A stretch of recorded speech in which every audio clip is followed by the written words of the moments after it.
हाँ जी दोस्तों, लैके आ चुका तुहाडे लई जमात 12वीं ਦਾ ਜਿਹੜਾ ਤੁਹਾਡਾ एनवायरनमेंट एजुकेशन यानी कि वातावरण सिक्ख्या ਦਾ टर्म 2 ਦਾ एग्जाम होना है 2022 ਦਾ। ਉਸ ਲਈ ਵੈਰੀ ਇੰਪੋਰਟੈਂਟ क्वेश्चन ਅਤੇ ਤੁਸੀਂ ਦੇਖ ਸਕਦੇ ਹੋ ਫੁੱਲ ਸੋਲਵਡ ਸੈਂਪਲ ਪੇਪਰ ਹੈ ਅਤੇ ਪੰਜਾਬੀ ਮੀਡੀਅਮ ਵਿੱਚ ਜਿਹੜਾ ਇਹ ਸਾਰਾ ਸੋਲਵ ਕੀਤਾ ਹੋਇਆ ਹੈ। ਤੇ ਹਾਂਜੀ ਮਿੱਤਰੋ ਜੀ, ਤੁਹਾਨੂੰ ਇਸ ਦੀ PDF ਚਾਹੀਦੀ ਹੈ ਤੇ ਆਪਣੇ ਚੈਨਲ ਦੀ ਅਪਡੇਟ सब तो पहला तुहानूं अपने टैलीग्राम चैनल पर मिलूगी। इस करके टैलीग्राम चैनल का अपने दा लिंक अपन डिस्क्रिप्शन में दे देंगे। टैलीग्राम चैनल पर अपन जरूर ज्वाइन कर लेना। तुहानूं कराने वेरी इंपॉर्टेंट क्वेश्चन। हाँ जी मित्रों, पहला क्वेश्चन है जैविक विभिन्नता तो की भाव है। हाँ जी मित्रों, इसका उत्तर है पौधों और जंतुओं दीयां भिन्न किस्मां नूं जैविक विभिन्नता कहते हैं। इस तो अगे दूजा प्रश्न है वातावरणी प्रबंध तो की भाव है। हाँ जी मित्रों, इसका उत्तर है वातावरणी प्रबंध तो भाव है वातावरण की सांभ संभाल अते इस नूं विगड़न तो रोकना अते आउण वालियां पीढ़ियां लई इस नूं संभाल के रखना।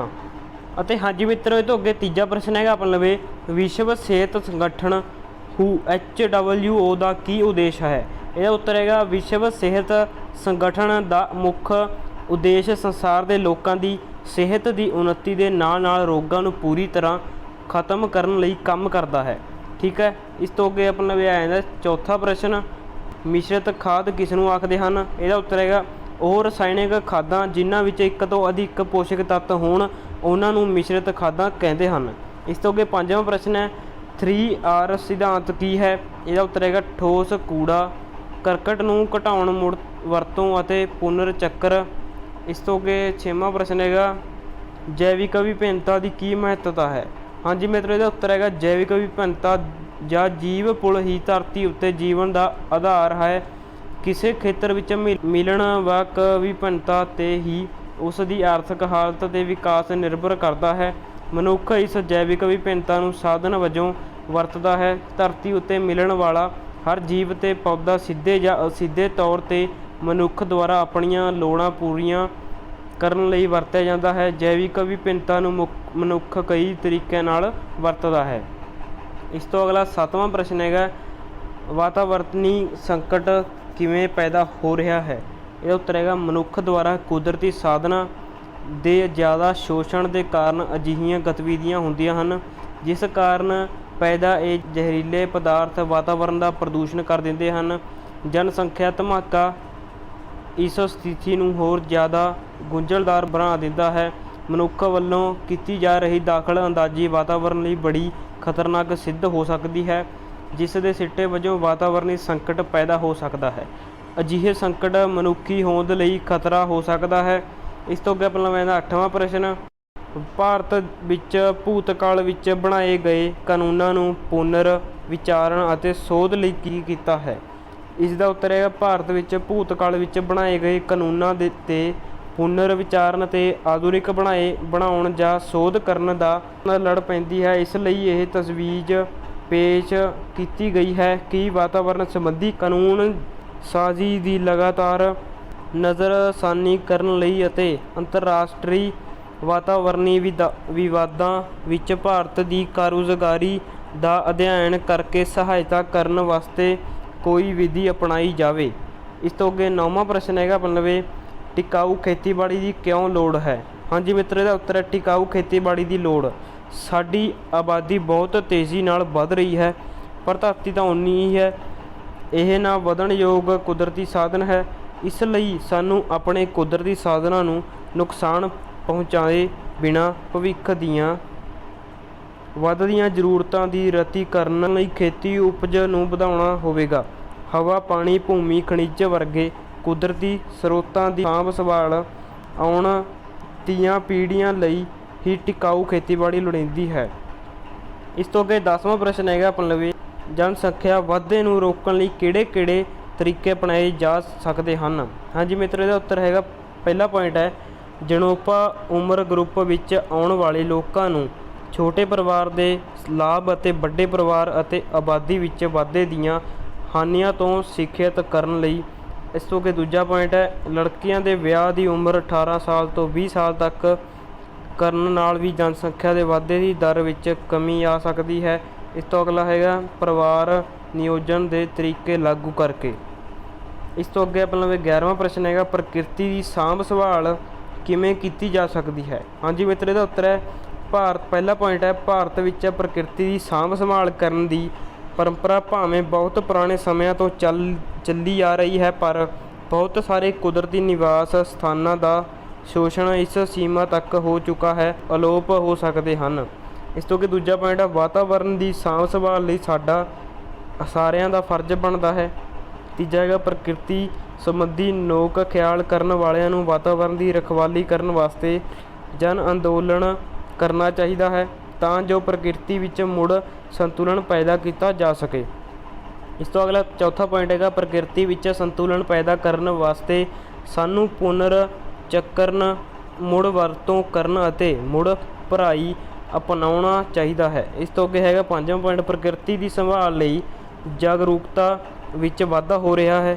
ਇਸ ਤੋਂ ਅੱਗੇ ਆਪਣਾ ਹੈਗਾ ਛੇਵਾਂ ਐਂਡਲਾ ਪੁਆਇੰਟ ਇਸ ਦਾ, ਸਖਤ ਨਿਯਮਾਂ ਅਨੁਸਾਰ ਕੋਈ ਵੀ ਉਦਯੋਗ ਵਾਯੂਮੰਡਲ ਨੂੰ ਕਚਰੇ ਨਾਲ ਪ੍ਰਦੂਸ਼ਿਤ ਨਹੀਂ ਕਰ ਸਕਦਾ। ਪ੍ਰਦੂਸ਼ਣ ਪੈਦਾ ਕਰਨ ਵਾਲੇ ਪਦਾਰਥਾਂ ਦੀ ਥਾਂ ਉਹ ਪਦਾਰਥ ਲੈ ਰਹੇ ਹਨ ਜਿਨ੍ਹਾਂ ਦਾ ਜੈਵਿਕ ਪਤਨ ਹੋ ਸਕਦਾ ਹੋਵੇ ਜਾਂ ਉਹਨਾਂ ਦਾ ਆਸਾਨੀ ਨਾਲ ਪੁਨਰ ਚੱਕਰਨ ਕੀਤਾ ਜਾ ਸਕੇ। ਇਸ ਤੋਂ ਅੱਗੇ ਆਪਣਾ ਆ ਜਾਂਦਾ 12ਵਾਂ ਪ੍ਰਸ਼ਨ, ਸਾਡੇ ਸੰਵਿਧਾਨ ਵਿੱਚ ਵਾਤਾਵਰਨ ਸੰਬੰਧੀ ਕਿਹੜੇ ਮੂਲ ਸਿਧਾਂਤ ਦਰਜ ਕੀਤੇ ਗਏ ਹਨ? ਹਾਂਜੀ ਮਿੱਤਰੋ, ਇਹਦਾ ਉੱਤਰ ਹੈਗਾ ਸਾਡੇ ਸੰਵਿਧਾਨ ਵਿੱਚ ਵਾਤਾਵਰਨ ਸੰਬੰਧੀ ਹੇਠ ਲਿਖੇ ਮੂਲ ਸਿਧਾਂਤ ਦਰਜ ਕੀਤੇ ਹੋਏ ਹਨ। ਪਹਿਲਾ ਹੈਗਾ, ਭਾਰਤੀ ਸੰਵਿਧਾਨ ਦੀ ਧਾਰਾ 21 ਵਿੱਚ ਦਰਜ ਹੈ ਕਿ ਹਰੇਕ ਮਨੁੱਖ ਨੂੰ ਗੁਣਕਾਰੀ ਵਾਤਾਵਰਨ ਮਾਣਨ ਦਾ ਹੱਕ ਹੈ। ਦੂਜਾ ਪੁਆਇੰਟ ਹੈ, ਵਾਤਾਵਰਨ ਸੰਬੰਧੀ ਕਾਨੂੰਨਾਂ ਨੂੰ ਲਾਗੂ ਕਰਵਾਉਣ ਦੀ ਜ਼ਿੰਮੇਵਾਰੀ ਕਾਨੂੰਨ ਨੂੰ ਸਖਤੀ ਨਾਲ ਲਾਗੂ ਕਰਵਾਉਣ ਵਾਲੀਆਂ ਏਜੰਸੀਆਂ ਦੀ ਹੈ। ਤੀਜਾ ਹੈਗਾ, ਪ੍ਰਦੂਸ਼ਣ ਪੈਦਾ ਕਰਨ ਵਾਲਾ ਜੁਰਮਾਨਾ ਭਰੇ ਦਾ ਅਸੂਲ ਦੇਸ਼ ਦੇ ਵਾਤਾਵਰਨ ਕਾਨੂੰਨ ਦਾ ਮੁੱਢਲਾ ਆਧਾਰ ਹੈ। 4 ਚੌਕਸੀ ਪੂਰਨ ਵਿਵਸਥਾ ਅਨੁਸਾਰ ਸਰਕਾਰ ਲਈ ਇਹ ਜ਼ਰੂਰੀ ਹੋ ਜਾਂਦਾ ਹੈ ਕਿ ਵਾਤਾਵਰਣੀ ਪ੍ਰਦੂਸ਼ਣ ਬਾਰੇ ਪੂਰਵ ਅਨੁਮਾਨ ਲਗਾਉਣ ਦੇ ਨਾਲ ਨਾਲ ਵਾਤਾਵਰਨ ਨੂੰ ਦੂਸ਼ਿਤ ਹੋਣ ਤੋਂ ਬਚਾਉਣ ਲਈ ਵੀ ਲੋੜੀਂਦੇ ਉਪਾਅ ਕਰੋ। ਠੀਕ ਹੈ। ਇਸ ਤੋਂ ਅਗਲਾ ਪੁਆਇੰਟ ਹੈ ਪੰਜਵਾਂ ਆਪਣਾ ਲਵੇ, ਰਾਜ ਸਰਕਾਰਾਂ ਸਾਰੇ ਕੁਦਰਤੀ ਸਾਧਨਾਂ ਦੇ ਟਰਸਟੀ ਹਨ। ਠੀਕ ਹੈ।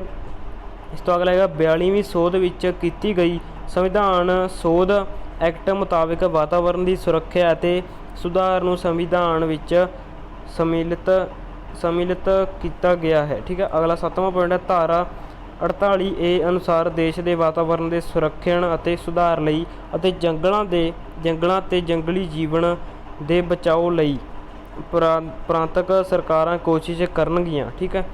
ਇਸ ਤੋਂ ਅੱਗੇ ਆਪਣਾ ਇਹਦਾ 13ਵਾਂ ਪ੍ਰਸ਼ਨ, ਹਰੀ ਕ੍ਰਾਂਤੀ ਦੇ ਸਾਡੇ ਵਾਤਾਵਰਨ 'ਤੇ ਕੀ ਪ੍ਰਭਾਵ ਪਏ ਹਨ? ਹਾਂਜੀ ਮਿੱਤਰੋ, ਇਹਦਾ ਉੱਤਰ ਹੈਗਾ ਹਰੀ ਕ੍ਰਾਂਤੀ ਦੇ ਸਾਡੇ ਵਾਤਾਵਰਨ ਦੇ ਹੇਠ ਲਿਖੇ ਪ੍ਰਭਾਵ ਪਏ ਹਨ। ਪਹਿਲਾ ਪੁਆਇੰਟ ਹੈਗਾ, ਖੇਤੀ ਹੇਠਾਂ ਵਧੇਰੇ ਖੇਤਰ ਆਉਣ ਕਰਕੇ ਸਾਡੀ ਜੈਵਿਕ ਵਿਭਿੰਨਤਾ ਨਸ਼ਟ ਹੋਈ ਹੈ। ਠੀਕ ਹੈ। ਅਗਲਾ ਹੈਗਾ, ਵਧੇਰੇ ਖਾਦਾਂ ਅਤੇ ਕੀਟਨਾਸ਼ਕ ਅਤੇ ਨਦੀਨਨਾਸ਼ਕਾਂ ਦੀ ਵਰਤੋਂ ਕਾਰਨ ਵਾਤਾਵਰਨ ਦੇ ਬੁਰੇ ਪ੍ਰਭਾਵ ਪਏ ਹਨ, ਜਿਸ ਨਾਲ ਸਾਡੀ ਭੌਂ ਅਤੇ ਪਾਣੀ ਪ੍ਰਦੂਸ਼ਿਤ ਹੋਏ ਹਨ। ਸਾਡੀਆਂ ਨਦੀਆਂ, ਦਰਿਆ, ਝੀਲਾਂ ਇਹਨਾਂ ਰਸਾਇਣਿਕਾਂ ਪਦਾਰਥਾਂ ਦੀ ਵਰਤੋਂ ਨਾਲ ਪ੍ਰਦੂਸ਼ਿਤ ਹੋਏ ਹਨ। ਅਗਲਾ ਤੀਜਾ ਪੁਆਇੰਟ ਹੈ, ਰਸਾਇਣ ਪਦਾਰਥਾਂ ਦੇ ਵਧੇਰੇ ਪ੍ਰਯੋਗ ਕਰਨ ਲਈ ਭੂਮੀ ਵਿੱਚ ਖਾਰਾਪਣ ਵਧਿਆ ਹੈ ਅਤੇ ਭੂਮੀ ਖਾਰੀ ਬਣ ਗਈ ਹੈ। ਅਗਲਾ ਪੁਆਇੰਟ ਹੈਗਾ ਪਲਵੇ, ਭੂਮੀ ਫਸਲਾਂ ਦੇ ਪੈਟਰਨ ਨਾਲ ਬਦਲਣ ਕਾਰਨ ਫਲੀਦਾਰ ਫਸਲਾਂ ਦੀ ਨਾਈਟ੍ਰੋਜਨ ਸਥਿਤੀ ਕਾਰਨ ਦੀ ਸਮਰੱਥਾ ਘਟ ਗਈ ਹੈ। ਇਸ ਲਈ ਹਾੜੀ ਅਤੇ ਸਾਉਣੀ ਦੀਆਂ ਫਸਲਾਂ ਦਾ ਝਾੜ ਵਧੇਰੇ ਲੈਣ ਲਈ ਬਣਾਉਟੀ ਖਾਦਾਂ ਦਾ ਵਧੇਰੇ ਪ੍ਰਯੋਗ ਕਰਨਾ ਪੈਂਦਾ ਹੈ। ਠੀਕ ਹੈ। ਇਸ ਤੋਂ ਅੱਗੇ ਇਹਦਾ 5ਵਾਂ ਪੁਆਇੰਟ ਹੈਗਾ, ਹਰੀ ਕ੍ਰਾਂਤੀ ਵਿੱਚ ਵਧੇਰੇ ਸਿੰਚਾਈ ਕਰਨ ਨਾਲ ਇੱਕ ਫਸਲੀ ਖੇਤੀ ਤੋਂ ਬਹੁ ਫਸਲੀ ਕਾਰਨ ਫਸਲਾਂ ਨੂੰ ਸਾਰਾ ਸਾਲ ਸਿੰਚਾਈ ਦੀ ਜ਼ਰੂਰਤ ਰਹਿੰਦੀ ਹੈ, ਜਿਸ ਕਰਕੇ ਪਾਣੀ ਦੀ ਮੰਗ ਵੱਧ ਗਈ ਹੈ। ਉਚਿਤ ਨਾਲੀਆਂ ਨਾ ਹੋਣ ਕਾਰਨ ਅਤੇ ਵਧੇਰੇ ਸਿੰਚਾਈ ਕਾਰਨ ਸੇਮ ਦੀ ਸਮੱਸਿਆ ਪੈਦਾ ਹੋ ਗਈ ਹੈ। ਅਗਲਾ 6ਵਾਂ ਪੁਆਇੰਟ ਹੈ ਇਸਦਾ ਐਂਡਲਾ, ਘਾਹ ਦੇ ਮੈਦਾਨਾਂ ਦਾ ਖੇਤੀ ਲਈ ਖੇਤਰ ਬਣਾਉਣ ਕਾਰਨ ਪਾਰਿਸਥਿਤਿਕ ਅਸੰਤੁਲਨ ਪੈਦਾ ਹੋ ਗਿਆ ਹੈ, ਕਿਉਂਕਿ ਘਾਹ ਦੇ ਮੈਦਾਨ ਲਈ ਜੰਗਲੀ ਪੌਦਿਆਂ ਅਤੇ ਪ੍ਰਣਾਲੀਆਂ ਦਾ ਕੁਦਰਤੀ ਨਿਵਾਸ ਸਥਾਨ ਸੀ, ਜਿਹੜੇ ਖੇਤੀਬਾੜੀ ਕਾਰਨ ਜੀਵਨ ਨਾ ਰਹਿ ਸਕੇ। ਠੀਕ ਹੈ। ਇਸ ਤੋਂ ਅੱਗੇ 14ਵਾਂ ਕੁਐਸਚਨ ਆ ਜਾਂਦਾ ਮਤਲਬ ਬਹੁਤ ਹੀ ਇੰਪੋਰਟੈਂਟ, ਟਿਕਾਊ ਵਿਕਾਸ ਵਿੱਚ ਅੰਤਰਰਾਸ਼ਟਰੀ ਏਜੰਸੀਆਂ ਦੀ ਕੀ ਭੂਮਿਕਾ ਹੈ? ਇਹਦਾ ਉੱਤਰ ਹੈਗਾ, ਟਿਕਾਊ ਵਿਕਾਸ ਲਈ ਹੇਠ ਲਿਖੇ ਲਿਖਿਆ ਅਨੁਸਾਰ ਅੰਤਰਰਾਸ਼ਟਰੀ ਏਜੰਸੀਆਂ ਕੰਮ ਕਰ ਰਹੀਆਂ ਹਨ। ਹਾਂਜੀ ਮਿੱਤਰੋ, ਇਹਦਾ ਪਹਿਲਾ ਪੁਆਇੰਟ ਹੈਗਾ ਵਿਸ਼ਵ ਸਿਹਤ ਸੰਗਠਨ WHO। ਇਹ ਸੰਗਠਨ ਦੀ ਸਥਾਪਨਾ 17 ਅਪ੍ਰੈਲ 1948 ਨੂੰ ਕੀਤੀ ਗਈ ਹੈ ਅਤੇ ਇਸ ਦਾ ਮੁੱਖ ਦਫ਼ਤਰ ਜੈਨੇਵਾ ਵਿਖੇ ਹੈ। ਇਸ ਸੰਗਠਨ ਦਾ ਮੁੱਖ ਉਦੇਸ਼ ਵਿਸ਼ਵ ਦੇ ਲੋਕਾਂ ਦੀ ਸਿਹਤ ਦੀ ਉੱਨਤੀ ਦੇ ਨਾਲ ਰੋਗਾਂ ਨੂੰ ਪੂਰਨ ਤੌਰ 'ਤੇ ਖਤਮ ਕਰਨਾ ਹੈ। ਇਹ ਸੰਗਠਨ ਆਪਣੇ ਮੈਂਬਰ ਦੇਸ਼ਾਂ ਨੂੰ ਉਹਨਾਂ ਦੀਆਂ ਰਾਸ਼ਟਰੀ ਜਨਤਕ ਸਿਹਤ ਸੇਵਾਵਾਂ ਦੇ ਸੁਧਾਰ ਅਤੇ ਸਿਹਤ ਦੀਆਂ ਪੱਧਰਾਂ ਦੇ ਸੁਧਾਰ ਵਾਸਤੇ ਵੀ ਸਹਾਇਕ ਕਰਦਾ ਹੈ। ਇਸ ਤੋਂ ਅੱਗੇ ਸੈਕਿੰਡ ਪੁਆਇੰਟ ਹੈ ਸੰਯੁਕਤ ਰਾਸ਼ਟਰ ਵਿਕਾਸ ਪ੍ਰੋਗਰਾਮ। ਠੀਕ ਹੈ, ਇਸ ਦਾ ਹੈਗਾ UNDP।